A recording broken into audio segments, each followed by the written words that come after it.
Welcome to story time. Today story நாயும் அதன் நிழலும்.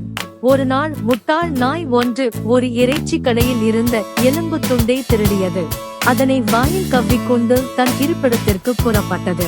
செல்லும் வழியில் சில நாய்க்குட்டிகள் அந்த முட்டாள் நாயிடம் எலும்பு துண்டை தருமாறு கேட்டன.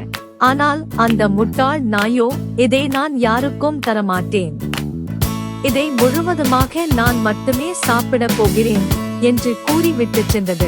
செல்லும் வழியில் ஒரு பாலத்தை வேண்டியிருந்தது. நாய் பாலத்தை கடக்கும் போது கீழே தண்ணீரை பார்த்தது. அந்த தண்ணீரில் அதன் உருவம் தெரிந்தது. தண்ணீரில் தெரிந்த அதன் உருவத்திலும் வாயில் எலும்பு துண்டு இருந்தது. அதை கண்ட நாய், இந்த நாயிடமும் ஒரு எலும்பு துண்டு உள்ளது, இதையும் அபகரித்துவிட வேண்டும் என்று நினைத்தது. உடனே அது பலமாக டோல் டோல் என குரைத்து கொண்டே தண்ணீரில் தெரிந்த நாயின் மீது பாய்ந்தது.